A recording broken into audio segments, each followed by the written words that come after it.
Come one, come all, guys. We have the best rates in DeFi. This looks interesting. I think I can borrow funds from these institutions and deposit in Anchor and arbitrage the difference. Look, guys, customer deposits are down.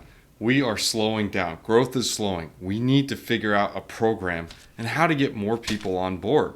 The referral bonuses just aren't cutting it, man. Psst. Hey, come here. Come here. Hurry. Look, I can help you out with that. Lend me some of your customers' money, and I will give you triple the rates you're currently getting. Dude, hey, I think this guy's got our problem solved. Seriously, the guy's wearing glasses. I'm in. Bro, we need to figure out how to get more customers. These guys are leaving in droves. Psst. Hey, come here. I got the best strategy on how to get the best rates in DeFi. Just trust me. I'll take care of it for you. Yo, homie. Hey, dude, this guy's got our problem solved. He's wearing glasses. I'm in. Dude, BlockFi and Voyager are eating our lunch. We need to come up with a plan. Guys, come on. Got it. We'll come up with a catchy slogan and offer rates that you can't refuse. Just think about it. Unbank yourself. Forget the banks. Psst. Hey, come here. I got the best strategy on how to get the best rates in DeFi. Just trust me. I'll take care of it for you. Good try, homie. We're DeFi pros. We know where to put all of our funds, especially customers' funds. Trust me. We got this. We don't need your help. Let's go ahead and deposit some of this into Anchor Protocol. Let's see what happens. All right, I would like to go ahead and make a deposit, please. And that's one for me, one for me, one for me, one. This is nice. This is nice. This is nice. So glad we did this. It's just a little volatility. It'll come back. No worries. They'll use the BTC on the balance sheet to buy it back to peg. It'll come back. I'm sorry, guys. We lost all the money. We can't pay anything back. The goal of today's KuCoin DigiDive was to explain to you guys what happened with 3 Arrows Capital and why it caused these other dominoes to fall. Later in the video, we'll go and go over some of the lessons that we've learned from, well, this whole scene that just played out. If you guys are looking to stay up to date in the markets, make sure you guys subscribe to the channel. If you guys want to go ahead and get 20% off trading fees, links in the description below. So I got good news and bad news. The good news is that at least they disclosed it on their site. Bad news is that a lot of money was lost. Of course, Anchor and UST was not the only factor that caused this, but this was just one of the single dominoes that caused a rippling effect across the crypto markets. As you saw from that demonstration, a lot of these different funds were actually rehypothecating money with each other. Basically what they were doing is that they were paying out an interest rate, they were lending it out to someone else who was paying a higher rate, and you have this confusing spider web of this guy's paying 10% because this guy's paying 20%, and this guy's paying 20% because he's lending it to this guy who's paying 30%. Another word for it is leverage in the system, and it's really risky when things happen like this. Now with 3 Arrows Capital going down, Voyager closing withdrawals, Celsius withdrawals still halted, as well as several other exchanges and institutions halting withdrawals and going bust, we do not know the other dominoes that could potentially fall.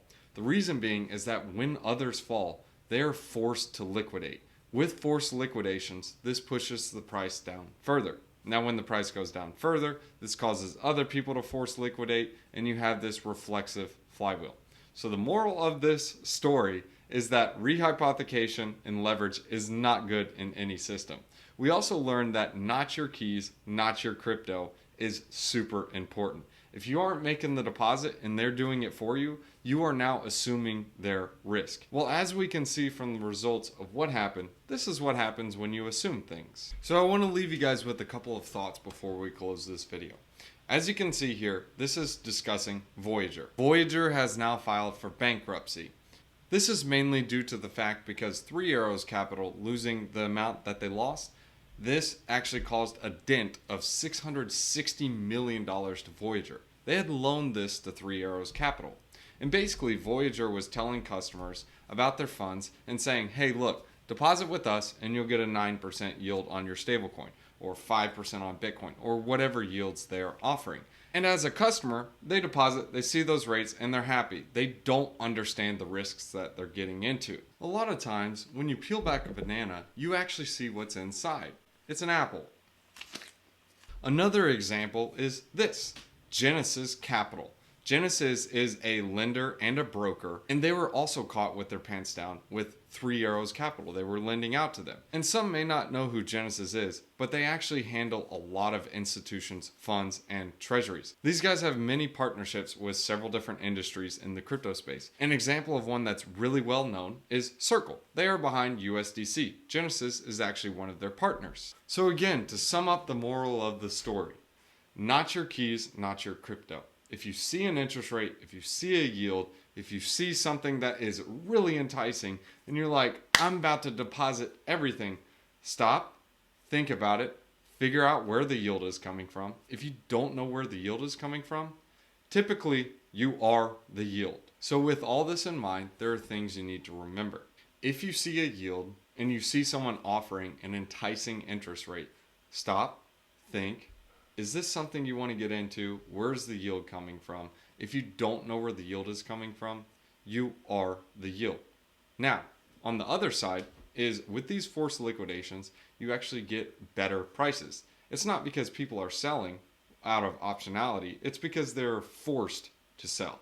When they're forced to sell to repay their debt, you then have a situation where you get lower prices. So if you're bullish on the crypto industry long term, yes, you can get some really good rates. But that does come with a caveat. You don't know when the dominoes are going to begin to fall. So if you have a long-term approach, you can use this as an opportunity to DCA. Not financial advice, of course. And also, if you do DCA, remember, Bitcoin on an exchange is not Bitcoin. Bitcoin held in custody by you is Bitcoin. Go ahead and hit you guys with a wisdom one-liner. Proverbs chapter 13 verses 18. Whoever disregards discipline comes to poverty and shame, but whoever heeds correction is honored. Be disciplined, even when you're picking those interest rates. Hang on, take it easy, do some research, and then make your decision. Thanks for watching this KuCoin DigiDive. If you guys enjoyed this video, make sure you guys smash up the like, subscribe to the channel. That way you guys are notified every time we make a new one. If you want to check out our previous videos, make sure you go here, here, here, and like there. We'll see you guys in the next one.